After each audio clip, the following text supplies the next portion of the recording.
¿Quieres saber cuáles son los principales errores que vemos en pacientes con injerto capilar, pero que serían fácilmente evitables? En el vídeo de hoy te vamos a contar cuáles son los 3 problemas más importantes en pacientes con injerto capilar, pero que si los conoces puedes evitarlos de forma sencilla. Si estás pensando en hacerte un injerto capilar, tienes que ver este vídeo porque te vamos a explicar cosas que otros no te cuentan, pero que te pueden ser de mucha utilidad para optimizar los resultados. Ya verás que es súper interesante y práctico, así que muy atento y muy atenta, porque ¡comenzamos! Como médicos que nos dedicamos al injerto y a la medicina capilar, atendemos muchas veces a pacientes que no están contentos con los resultados de sus trasplantes anteriores. Evidentemente, el trasplante capilar es una operación que puede considerarse segura y con buenos resultados en la mayoría de las ocasiones. Sin embargo, en cualquier procedimiento quirúrgico, incluso cuando quitamos un lunar, hay que seguir una serie de recomendaciones y de detalles técnicos para que los resultados sean óptimos. Cuando se siguen estos principios, los resultados suelen ser excelentes, permitiendo al paciente recuperar la imagen deseada, lo que contribuye a mejorar su autoestima y su confianza en sí mismo. Sin embargo, si se cometen estos 3 errores de los que te vamos a hablar a continuación, los resultados pueden ser desastrosos. Y quizá te estés preguntando, ¿por qué es importante que conozca yo estos errores si quien tiene que saberlos es el médico? Pues vamos a verlo. En nuestra opinión, la participación del paciente en la toma de decisiones es fundamental para todo acto médico. El paciente tiene derecho a ser informado y a dar su consentimiento para cualquier procedimiento que tenga que ver con su salud.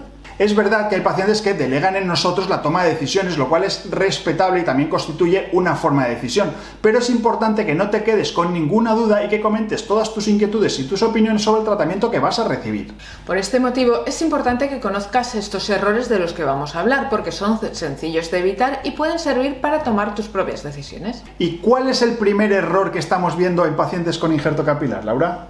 Pues probablemente el error más frecuente con el que nos encontramos sea un error en el diseño. El diseño abarca varios aspectos del injerto, así que vamos a verlos uno a uno. Antes de hacer el injerto tienes que valorar 2 cosas muy importantes. Uno es la zona donante de la que disponemos, es decir, de dónde vamos a sacar el pelo, y la otra es la zona que tienes que cubrir, es decir, la zona donde tenemos la calvicie. El pelo de la zona donante es limitado, ya que tenemos el pelo que tenemos y no tenemos capacidad de generar nuevo pelo. Por lo tanto, hay que buscar el equilibrio entre lo que podemos sacar y lo que tenemos que cubrir. No podemos devastar la zona donante para cubrir una zona excesivamente amplia en la zona delantera. Dicho de otro modo, no podemos cambiar una zona de calvicie de delante por una zona de calvicie de detrás. Si no cumplimos estos principios de equilibrio, podemos dejar una zona donante hecha un desastre absoluto, con zonas de falta de pelo muy antiestéticas y que sea peor el remedio que la enfermedad. Por ello, antes del injerto es importante que el cirujano te indique bien cuál es tu zona donante segura y hacer una estimación de hasta dónde se puede llegar con la zona donante que tienes. Por ejemplo, si la zona receptora es muy amplia y no podemos extraer tanto pelo de la zona donante, puede que la cobertura no vaya a ser óptima.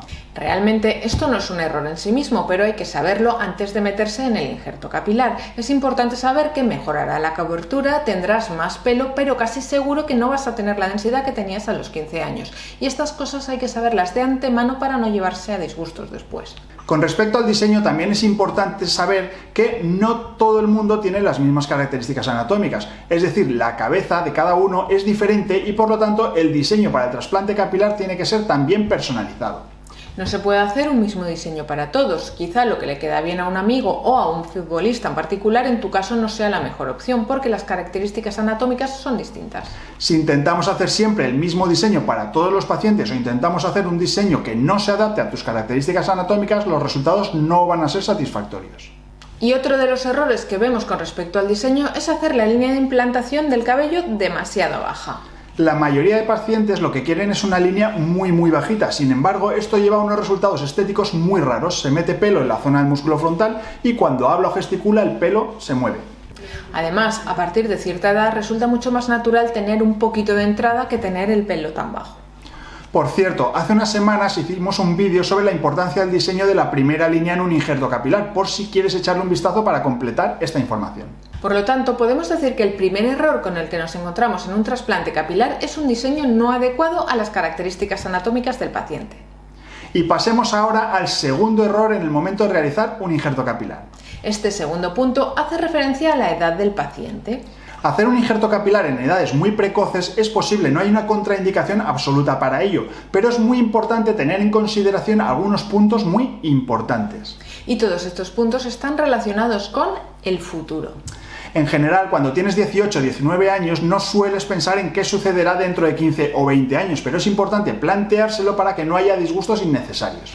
En nuestra opinión, hacer un injerto capilar no es ir a una clínica, te ponen los pelos y te vas a tu casa. Hay que tener una visión más global del paciente y una perspectiva del pelo que vamos a tener en el futuro. Por ejemplo, a una edad demasiado temprana, la parte de detrás de la cabeza, lo que es la zona donante, todavía no está bien definida y es posible que cojamos pelos que en el futuro van a terminar cayéndose porque ya estaban predestinados previamente a la caída. Por otra parte, todo el pelo que utilicemos ahora no lo tendremos disponible en el futuro. Como hemos dicho muchas veces, el pelo es siempre limitado y tenemos el que tenemos y lo utilizamos ahora, no lo tendremos más adelante cuando nos haga falta.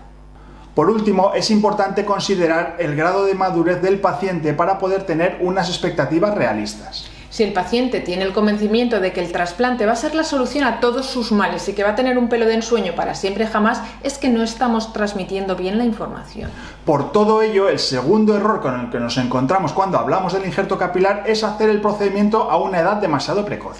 Como decíamos, no es que esté contraindicado de forma absoluta, hay que individualizar cada tratamiento, pero de forma general se prefiere esperar y no hacer los injertos en gente demasiado joven.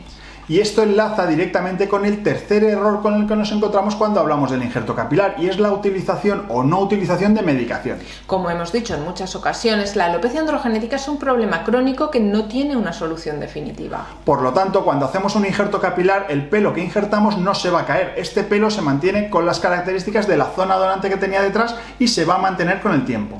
Sin embargo, el pelo nativo, el que tenemos en esta zona pero que no está trasplantado, sí está predestinado a caer.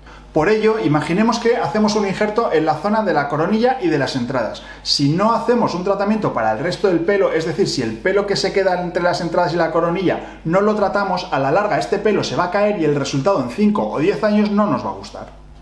Además, si conseguimos mejorar el pelo nativo y hacerlo más gordito también en la zona receptora, daremos mayor densidad al injerto, combinando el pelo trasplantado con el pelo nativo y el resultado va a ser muchísimo mejor.